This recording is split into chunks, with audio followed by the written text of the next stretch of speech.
हरे कृष्णा राधे राधे। नमस्कार दोस्तों, आप सभी का स्वागत है हमारे यूट्यूब चैनल पे। कहते हैं कि जब चतुर चूकता है तो तीन ठोकरें खाता है, और जो ज्यादा चतुर बनते हैं वे कभी कभी इस तरह मुसीबत में फंस जाते हैं कि वहां से निकलने का कोई मार्ग उन्हें नहीं सूझता। दोस्तों, आज मैं आपको एक ऊंट और सियार की बहुत ही ज्ञानवर्धक कहानी सुनाने जा रही हूँ। वीडियो को ध्यान पूर्वक सुनिएगा, तभी आपको आज की ये कहानी बहुत अच्छी तरीके से समझ में आएगी। दोस्तों, किसी गांव के निकट एक ऊंट और एक सियार रहते थे। वे रहते तो साथ साथ थे, पर उनमें बड़ी ही नफरत थी। वो केवल पड़ोसी की तरह साथ साथ रहते थे। उसी गांव में थोड़ी दूरी पर एक नदी बहती थी। नदी के उस ओर किसानों ने खरबूजे की खेती उगाई थी। खेतों में जब खरबूज पक गए थे तो हवा के बहाव के साथ साथ खरबूजे की सुगंध नदी पर भी आती रहती थी। उसी सुगंध को सुनकर सियार के मुंह में पानी आ जाता था। वे खरबूजा को खाना तो चाहता था, पर नदी की वजह से नदी के उस पार नहीं जा पाता था, क्योंकि नदी बहुत गहरी थी और नदी को पार करना सियार के बस से बाहर था। उसने खरबूजे खाने की एक योजना बनाई। कहते हैं स्वार्थी लोग शत्रु को भी मित्र बना लेते हैं, भले ही बाद में उसे कितना ही नुकसान क्यों ना उठाना पड़े। उसने सोचा कि क्यों ना मैं नदी पार करने के लिए ऊंट का इस्तेमाल करूं, खरबूजे का लोभ देकर उसे अपने साथ चलने के लिए राजी कर लूं, और उसी की पीठ पर बैठकर मैं भी नदी पार कर जाऊंगा। दोस्तों, यही सोचकर वह दुष्ट सियार ऊंट के पास पहुंचा और मीठी मीठी बातें करता हुआ बोला कि हे ऊंट भाई, यदि बुरा ना मानो तो मैं तुमसे एक बात कहूँ। ऊंट ने कहा कि हाँ भाई, बोलो, क्या कहना चाहते हो। कहता है कि ऊंट भाई, मैंने नदी के उस पार बहुत सुंदर, बहुत मीठे मीठे खरबूजे की बात सुनी है। यदि तुम चाहो तो हमें मीठे मीठे खरबूजे खाने को मिल सकते हैं। ऊंट ने कहा, वह कैसे। तब सियार कहता है कि हे भाई, तुम तो जानते ही हो मैं छोटा सा प्राणी हूँ, नदी पार नहीं कर सकता, क्योंकि नदी बहुत गहरी है। यदि तुम अपनी पीठ पर मुझे बिठाकर नदी के उस पार ले चलो तो मैं तुम्हें मीठे मीठे खरबूजे खिला दूंगा। ऊंट भोला भाला था। ऊंट इस सियार की बातों में आ गया। उसने नदी के उस पार जाने की हामी भर दी। अब तो दोनों ने फैसला किया कि आज रात्रि में हम नदी पर जाकर उन मीठे मीठे खरबूजों को खाएंगे। दोस्तों, ऐसा निश्चय करके भी दोनों आधी रात के समय नदी के किनारे पहुंच गए। सियार ऊंट की पीठ पर चढ़ गया और ऊंट ने उसे नदी पार करा दी। इसके बाद वो दोनों किसान के खेत में पहुंच गए। उस समय किसान गहरी नींद में सो रहा था। उन्होंने आपस में फुसफुसाते हुए कहा, देखो भाई, जितना खाना है उतना खा लो, लेकिन मुंह से आवाज मत करना, नहीं तो किसान जाग जाएगा। यदि किसान जाग गया तो खरबूजे के साथ साथ किसान के डंडे भी खूब खाने को मिलेंगे। दोस्तों, अब तो योजना बनाकर दोनों खरबूजे खाने में लग गए। सियार तो छोटे पेट वाला था, इसलिए उसका पेट दो चार खरबूजे खाकर ही भर गया। लेकिन ऊंट अभी खाने में ही लगा था, तो सियार ने सोचा कि मेरा तो काम हो गया, क्यों ना ऊंट के साथ कुछ हंसी मजाक की जाए।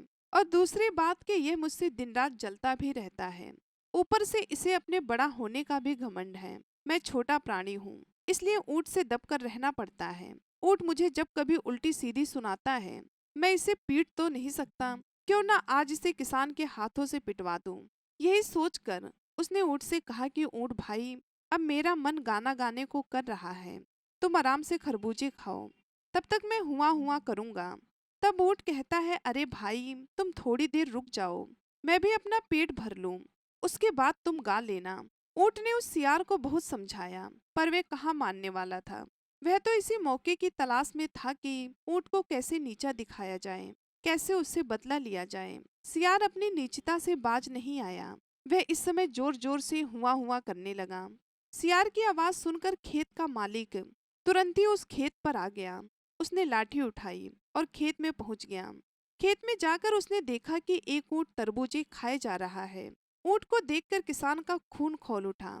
उसने लाठी उठाई और ऊंट पर लाठियों की बरसात कर दी। ऊंट को पिटता देखकर सियार तो भागकर एक झाड़ी में छुप गया, लेकिन बेचारा ऊंट किसान के गुस्से का शिकार बन गया। किसान ने अपनी फसल की सारी गुस्सा उस ऊंट पर निकाल दी। लाठी मार मार कर उसे बुरी तरह से घायल कर दिया। बेचारे ऊंट ने यह सपने में भी नहीं सोचा होगा कि खरबूजे खाने पर उसे बुरी तरह से घायल कर दिया जाएगा। बेचारे ऊंट ने यह सपने में भी नहीं सोचा होगा कि खरबूजे खाने का ऐसा अंजाम होगा, ऐसा अंजाम उठाना पड़ेगा। दोस्तों जैसे तैसे नदी की ओर भागकर अपनी जान बचाई। बेचारा ऊँट सियार की इस दोस्ती पर मन ही मन कोस रहा था। सोचने लगा कि मैंने पहले गलती तो उस सियार की बात मानकर कर दी, उसके साथ यहाँ पर आकर कर दी। कहते हैं दोस्त लालची मतलबी, और पहले का जो शत्रु हो उस पर विश्वास करके उनके साथ कभी भी नहीं जाना चाहिए। ऐसे लोग कभी भी मुसीबत में डाल सकते हैं। कोई नहीं जानता, लालची को यदि कहीं लालच दिख गया तो वह आपको धोखा दे सकता है। मतलबी व्यक्ति जहाँ भी जाएगा सिर्फ अपने स्वार्थ की ही बात सोचेगा, चाहे उसके लिए उसके साथी को विपत्ति में ही क्यों न डालना पड़े। दुष्ट लोग कभी किसी पर दया नहीं दिखाते। पहले का शत्रु अपने पुराने पल को याद करके कभी भी अपना बैर बनाने के लिए आपको मुसीबत में डाल सकता है। दोस्त तो वो सभी होते हैं जो धोखेबाज, मक्कार, एहसान फरामोश, निंदा करने वाला और चुगलखोर होते हैं। ऐसे लोग समय आने पर अपने दाव से नहीं छूटते। ऊंट उस दुष्ट सियार की करतूत पर बहुत कुपित था। उसने सियार को मजा चखाने की सोची। जब वह नदी पर पहुंचा तो वहां सियार पहले से ही ऊंट के आने का इंतजार कर रहा था। सियार को देखकर ऊंट की आंखों में खून उतर आया, लेकिन उसने अपने गुस्से को दबा लिया। ऊंट की पीठ को घायल और रक्त से सना देखा तो सियार चापलूसी करने लगा। कहने लगा कि ऊंट भाई मुझे क्षमा करना, मैं ये सोचा नहीं था कि मेरे गाने से वह किसान उठ जाएगा। मुझे इस बात का बड़ा ही दुख है। दोस्तों ऊंट जैसे ही नदी में घुसा तो सियार झट से ऊंट की पीठ पर चढ़ गया। ऊंट कुछ नहीं बोला।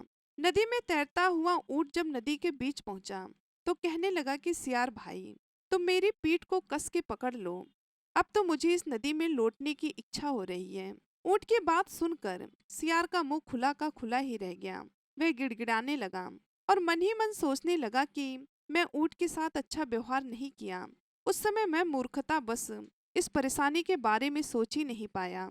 जो लोग विपत्ति के बारे में पहले से सोचकर कार्य नहीं करते, वो बाद में नदी के बीच ऊंट की पीठ पर बैठे सियार की तरह पछताते हैं। अक्सर लोग कभी मूर्खता बस, कभी क्रोध में, कभी लालच बस, कभी शत्रुता बस कुछ ऐसा कर बैठते हैं जो बाद में उन्हीं के लिए संकट बन जाता है। कहते हैं हमें प्रत्येक कार्य को करने से पहले उसके दूर तक के अच्छे बुरे परिणामों को सोच लेना चाहिए। जो लोग विपत्ति को पहले ही सोच लेते हैं उनके जीवन में रोने का और पछताने का कभी अवसर नहीं आता। इधर सियार बार बार विनती करता हुआ बोला, अरे ऊंट भाई मैं मूर्ख ठहरा, मुझे इतना भी ज्ञान नहीं था कि अच्छा क्या है और बुरा क्या है, कौन अपना है कौन पराया है। मेरी गलती को एक बार क्षमा कर दो।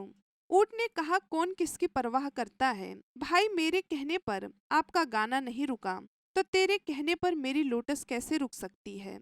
इतना कहकर ऊंट नदी में लौटने लगा।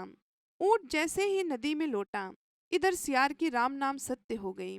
वह नदी में डूबकर मर गया। दोस्तों कहते हैं जैसी करनी वैसी भरनी। उम्मीद करती हूँ ये कहानी आपको जरूर पसंद आई होगी। यदि हमारी कहानी आप सभी को अच्छी लगी तो वीडियो को लाइक करके चैनल को सब्सक्राइब कर लें। कमेंट बॉक्स में हरे कृष्णा जय श्री राधे जरूर लिखिएगा। मिलते हैं अगले वीडियो में, तब तक के लिए आप सभी का बहुत बहुत धन्यवाद।